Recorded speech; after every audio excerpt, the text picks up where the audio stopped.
नमस्कार दोस्तों, welcome to PK classes. दोस्तों आज देखेंगे earthquake resistance building. Earthquake resistance building क्या होती है एंड कैसे अर्थक्वेक को रजिस्ट करती है। साथ ही दोस्तों भूकंप रोधी इमारत और इसके इम्पॉर्टेंट मटेरियल्स के बारे में भी जानेंगे। कौन सा मटेरियल्स यदि हम उपयोग करते हैं तो जो भूकंप ये तरंगें होती हैं उनको बिल्डिंग रजिस्ट कर पाए या भूकंप से बिल्डिंग को बचाया जा सके। तो आज के वीडियो में हम बात करेंगे अर्थक्वेक रेजिस्टेंस बिल्डिंग। तो आइए दोस्तों, सबसे पहले अर्थक्वेक रेजिस्टेंस बिल्डिंग क्या होती है इसके बारे में जानना बहुत जरूरी है। तो दोस्तों जो भी छात्र पीके क्लासेस में फर्स्ट टाइम है, जो अभी भी पीके क्लासेस से नहीं जुड़े हैं, वह चैनल को सब्सक्राइब करें एंड वीडियो को लाइक करें। साथ ही दोस्तों वीडियो में अंत तक बने रहें जिससे अर्थक्वेक बिल्डिंग से संबंधित आप समस्त जानकारी प्राप्त कर सकें। तो अर्थक्वेक बिल्डिंग क्या है, सबसे पहले बात आती है कि ये बिल्डिंग होती क्या है। तो the building which protect us and self from sudden ground shaking और earthquake known as earthquake building. Means वह मकान, वह बिल्डिंग जो प्रोटेक्ट करती है हमें और बिल्डिंग अपने आप स्वयं को सडन ग्राउंड शेकिंग, जब हमारा ग्राउंड हिलता है, भूकंप आता है, तो सडन ग्राउंड शेकिंग या हम बोल सकते हैं अर्थक्वेक, उसको हम बोलते हैं अर्थक्वेक बिल्डिंग। मीन्स वह बिल्डिंग जो हमें सडन ग्राउंड शेकिंग से या भूकंप से बचाती है, हमें वो बिल्डिंग अपने आप को, तो उसको हम क्या बोलते हैं दोस्तों? Earthquake building. ठीक, this type of building minimise loss of human life.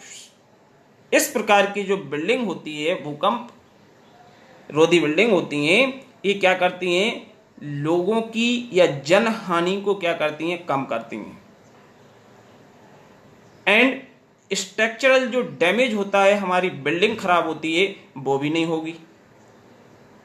The earthquake resistance building depend on the structure, design and material used in constructions. किसी भी अर्थक्वेक रेजिस्टेंस बिल्डिंग की बात करें तो ये इस बात पर निर्भर करता है कि आपके बिल्डिंग का स्ट्रक्चर कैसा है, डिजाइन कैसी है और कौन सा मटेरियल्स आपने अपने बिल्डिंग के कंस्ट्रक्शंस में उपयोग किया है। इन चीजों पे डिपेंड करती है क्या? भूकंप रोधी building. Now how to resist earthquake by building. अब किसी भी बिल्डिंग द्वारा कैसे रजिस्ट कर सकते हैं हम भूकंपीय तरंगों को या भूकंप के लिए? तो इसके लिए अलग अलग प्रकार की प्रोसीजर या मेथड्स होती हैं, जिसमें से सबसे पहले है क्रिएट फ्लेक्सिबल फाउंडेशन। हम यदि एक रिजिड या फिक्स्ड फाउंडेशन की बात करें या एक फ्लेक्सिबल फाउंडेशन की बात करें, तो जो फ्लेक्सिबल फाउंडेशन होगी वो आपके अर्थक्वेक को रजिस्ट करेगी, उसको रोकेगी और बिल्डिंग आपकी स्टेबल बनी रहेगी। तो means in this method building is constructed on the top of flexible pads. Means ये जो हमारी फ्लेक्सिबल फाउंडेशंस होती है, यदि ये जो प्रक्रिया है इसमें हमारी क्या करते हैं, जो बिल्डिंग है वो कंस्ट्रक्ट होती है किस पे? टॉप ऑफ फ्लेक्सिबल पैड्स के ऊपर। That isolate the foundation from ground. जो फाउंडेशन और बिल्डिंग को ग्राउंड से क्या करते हैं? अलग करते हैं, आइसोलेट करते हैं। तो इसमें हम क्या करते हैं, जो बिल्डिंग का कंस्ट्रक्शन है वो किस पे? पैड्स पे कर रहे हैं। व्हेन द अर्थक्वेक कम्स, जब भूकंप आता है, ओनली द बेस मूव, तो सिर्फ हमारी बिल्डिंग का जो बेस है वो मूव होगा, जबकि बिल्डिंग हमारी स्टेबल बनी रहेगी। This method help to absorb, ये जो मेथड होती है help to absorb seismic waves and prevent them from travelling through the building. Means ये हमारी क्या करती है? एब्जॉर्ब करती है। जो सिस्मिक वेव्स होती हैं इसको एब्जॉर्ब करती है, भूकंपीय जो तरंगें होती हैं उसको एब्जॉर्ब करके और जो बिल्डिंग के अंदर से ट्रेवलिंग हो उसको रोकते हैं। तो ये बिल्डिंग के अंदर से ट्रेवलिंग नहीं होंगे, इसके बीच से निकल जाएंगी और आपकी बिल्डिंग जैसे कि तैसे आपकी स्टेबल बनी रहेगी। The pad are made by steel, rubber and lets. जो हमारे इसमें हम पैड्स यूज करते हैं वो स्टील, रबर और लेट्स के हो सकते हैं। अब यहाँ पे हम दो डायग्राम के थ्रू समझेंगे कि जैसे कि आपकी एक बिल्डिंग है जिसकी फाउंडेशन है और ये हमारा फिक्स्ड बेस बिल्डिंग है, जिसका हमारा बेस क्या है, फिक्स है, और उस पर हमारी बिल्डिंग बनी हुई है, कंस्ट्रक्टेड है। अब यदि अर्थक्वेक होता है, भूकंप आता है, तो ये बिल्डिंग हमारी टेढ़ी हो रही है, मीन्स डिफॉर्म हो रही है, इसमें से डिफॉर्मेशन हो रहा है, किसमें, राइट साइड में। तो ये नीचे से पूरी बिल्डिंग आपकी डिफॉर्म हो रही है और एक कोलैप्स भी हो सकती है, मीन्स गिर भी सकती है। लेकिन इसी जगह पे हम भूकंप रोधी बिल्डिंग की बात करें तो इसमें हमारे क्या है, फाउंडेशन और पैड्स हैं। तो ये एक दूसरे को क्या कर रहा है, आइसोलेट कर रहा है, और पैड्स के ऊपर हमारी क्या बनी हुई है, बिल्डिंग। तो हमारे इस प्रोसीजर में सिर्फ जो पैड्स हैं वो डिफॉर्म हो रहा है, बिल्डिंग अपनी सीधी जाएंगे कितनी खड़ी हुई है।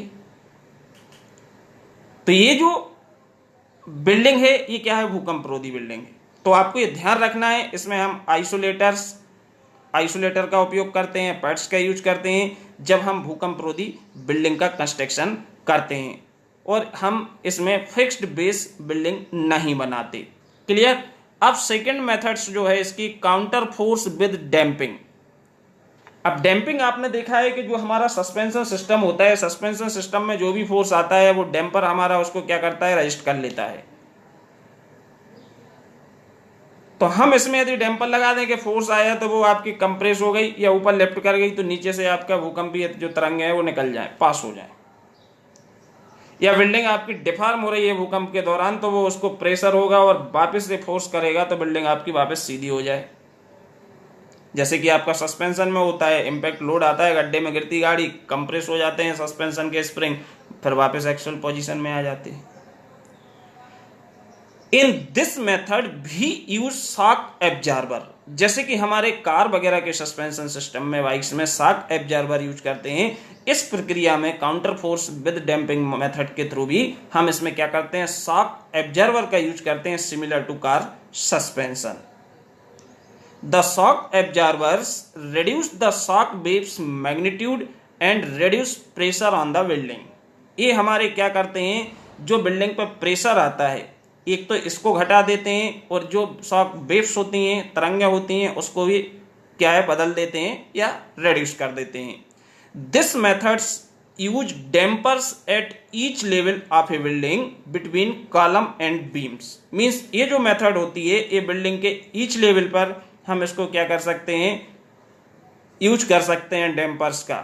बिल्डिंग के सभी फ्लोर पे या सभी लेवल्स पे हम डैम्पर्स का उपयोग करते हैं, बीम और कॉलम के बीच में। Each damper consist of piston head inside a cylinder which filled with silicon oil. Means आपने देखा है कि पिस्टन है, डैम्पर लगा हुआ है तो पिस्टन है, तो जब बिल्डिंग इधर जाएगी तो इसके अंदर जो सिलिकॉन ऑयल है वो आपका क्या होगा, प्रेस होगा, और इसके बाद आपका बिल्डिंग जैसे भूकंप हट जाएगा वापस फोर्स करेगा तो अपनी बिल्डिंग को उसी जगह पे एडजस्ट कर देगा। तो मीन्स ये हमारा क्या होता है, सिलिकॉन ऑयल से फिल रहता है। व्हेन इन अर्थक्वेक कम्स, जब हमारा भूकंप आता है तो the building transfer the vibration energy into the pistons. तो मीन्स बिल्डिंग में जो वाइब्रेशन एनर्जी होती है ये हमारी ट्रांसफर कर देता है कहाँ पे, पिस्टन के लिए, और विच पुश अगेंस्ट द ऑयल, और जो ऑयल के विरुद्ध क्या होती है, पुश होती है। ऑयल भरा है, अब वाइब्रेट होगा तो ये कन्वर्ट करेगी, तो ये पुश करेगी किसके अगेंस्ट, ऑयल के। The energy is then transferred into heat, और ये हमारी हीट में ट्रांसफर हो जाएगी, and dissipating the force of the vibration, और ये जो वाइब्रेशनल फोर्स होता है उसको खत्म कर देगी। थर्ड मेथड है रेनफोर्स द बिल्डिंग स्ट्रक्चर। इस मेथड में shear walls and cross braces, diaphragms and moment resistance frames का उपयोग करते हैं अर्थक्वेक रेजिस्टेंस बिल्डिंग में, जो कि हमारी रेनफोर्स द बिल्डिंग्स स्ट्रक्चर्स होता है। इसमें शेयर वॉल्स का यूज किया जाता है, क्रॉस ब्रेसेस का यूज होता है, डायफ्रागम्स एंड मोमेंट रेजिस्टिंग फ्रेम्स वगैरह का हम उपयोग करके अर्थक्वेक रेजिस्टेंस बिल्डिंग को बना सकते हैं। एक बात आपको ध्यान रखना है, 100% भूकंप रोधी बिल्डिंग कहीं भी दुनिया में संभव नहीं है।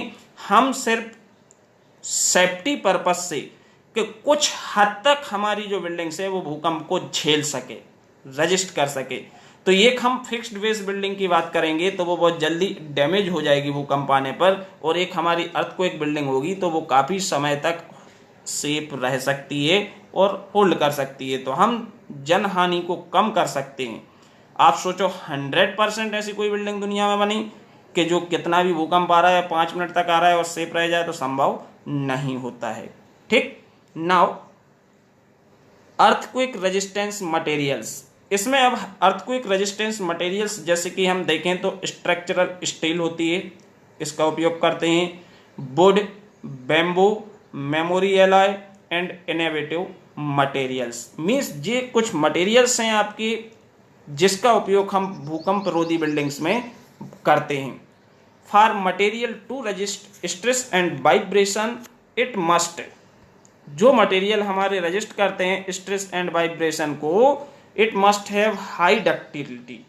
मीन्स वो तन्य धातुएं होती हैं जो उनकी डक्टिलिटी ज़्यादा होती है, which is the ability to undergo large deformation and tension, जो बहुत सारे डिफॉर्मेशन हो सके और टेंशन को झेल सकें। मीन्स यदि आपका ब्रिटल मटेरियल होगा तो बिल्डिंग का टूटना गिरना श्योर है, लेकिन यदि हम डक्टाइल मटेरियल का यूज करेंगे तो वो डिफॉर्म हो जाएगी और वापस एक्चुअल पोजीशन में बैक हो सके।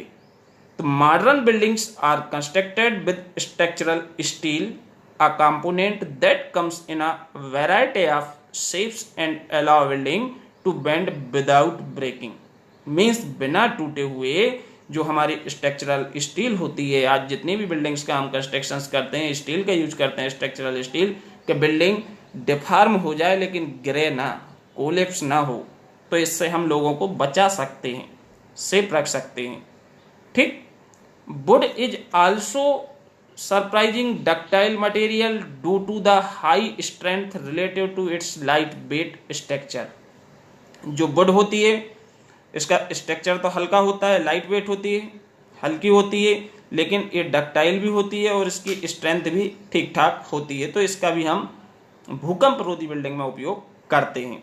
इसके बाद है आपका fibre reinforced plastic rape are made of numerous polymers which also use earthquake resistance buildings।